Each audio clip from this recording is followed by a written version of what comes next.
പിറവിത്തിരുന്നാളിന് വേണ്ടി ഏറ്റവും അടുത്ത് ഒരുങ്ങുന്ന ദിവസങ്ങളാണല്ലോ. ഇന്ന് പരസ്പരം ക്ഷമിക്കുവാനും ക്ഷമ ചോദിക്കുവാനുള്ള കൃപയ്ക്ക് വേണ്ടി പ്രത്യേകമായി പ്രാർത്ഥിക്കാം. ഉൽപ്പത്തിയുടെ പുസ്തകത്തിൽ 2 സഹോദരങ്ങളെ കാണാൻ സാധിക്കും, ഏസാവും യാക്കോബും. രണ്ടുപേർക്കിടയിൽ ചതിക്കപ്പെട്ടതിൻ്റെ കുറേ ഓർമ്മകളും അനുഭവങ്ങളൊക്കെ രണ്ടുപേർക്കിടയിലുണ്ട്.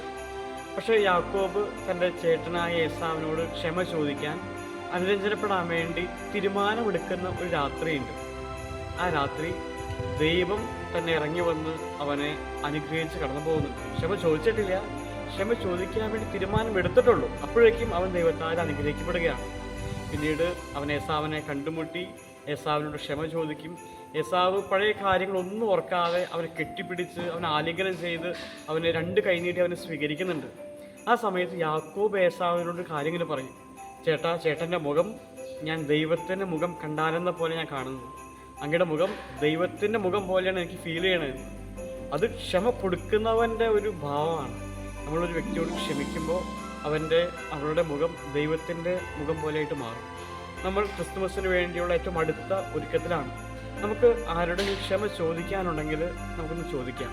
ഇപ്പോൾ നേരിട്ട് ചോദിക്കാൻ പറ്റാത്ത ഒരു സാഹചര്യം ഉണ്ടെങ്കിൽ മനസ്സിലെങ്കിലും ക്ഷമ ചോദിക്കാൻ വേണ്ടി പരിശ്രമിക്കാം. ആരെങ്കിലോടൊക്കെ ക്ഷമിക്കുവാൻ ബാക്കിയുണ്ടെങ്കിൽ അവരോടും പരിപൂർണമായിട്ടൊന്ന് ക്ഷമിക്കാനായിട്ട് നമുക്ക് ഈ ക്രിസ്തുമസിൻ്റെ ഒരുക്കത്തിനായിട്ട് നമുക്ക് ചെയ്യാം. ഒരു പക്ഷെ അങ്ങനെ ചെയ്യുമ്പോൾ മനസ്സിലൊരു ചെറിയ വേദനയൊക്കെ ഫീൽ ചെയ്യാൻ സാധ്യതയുണ്ട്. ആ വേദനയെ നമുക്ക് ഈശോയുടെ പിറവിത്തിരുന്നാളിന് വേണ്ടിയുള്ള ഒരുക്കമായിട്ട് നമുക്ക് കാഴ്ചവെക്കാം. എല്ലാവർക്കും പരസ്പരം ക്ഷമിക്കുന്നതിൻ്റെയും ക്ഷമ കൊടുക്കുന്നതിൻ്റെയും ഒരു അനുഭവം ഈ ഒരു ഒരുക്കത്തിൻ്റെ നാളുകളിൽ ദൈവം തരട്ടെ പ്രത്യേകമായി പ്രാർത്ഥിക്കുന്നു. ഈശോ എല്ലാവരെയും സമൃദ്ധമായി അനുഗ്രഹിക്കട്ടെ. സ്നേഹമുള്ള സഹോദരരെ, ഒരിക്കല് പത്രോസ് ശ്ലീഹ യേശുവിനെ സമീപിച്ച് ചോദിച്ചു, ഗുരു, ഒരു മനുഷ്യൻ നമ്മളോട് തെറ്റ് ചെയ്യുമ്പോൾ എത്ര പ്രാവശ്യം അവനോട് ക്ഷമിക്കണമെന്ന്? 7 പ്രാവശ്യമാണോ എന്ന്? യേശു അതിന് മറുപടി കൊടുത്തത് 7 അല്ല 70 പ്രാവശ്യം അവനോട് ക്ഷമിക്കണമെന്ന്. ഇതിൽ നിന്നും യേശു വ്യക്തമാക്കുന്നത് അതിരുകളില്ലാതെ നമ്മൾ മറ്റുള്ളവരുടെ തെറ്റുകൾ ക്ഷമിക്കണമെന്നാണ്.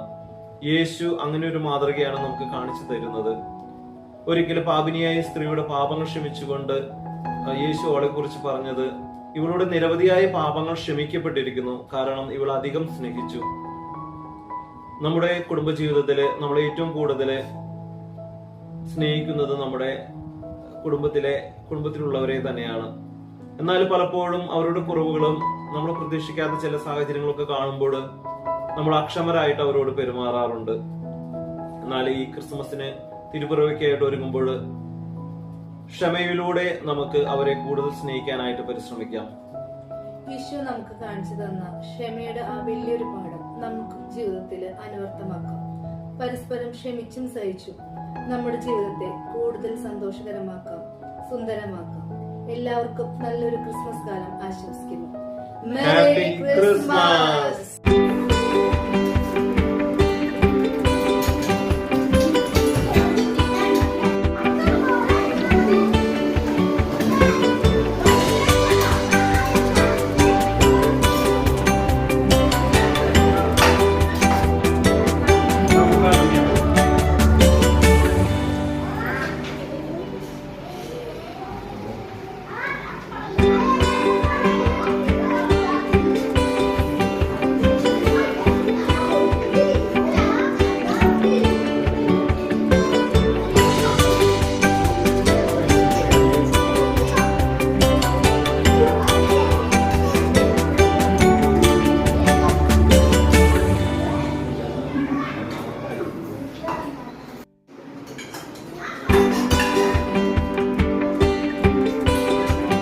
Kurşun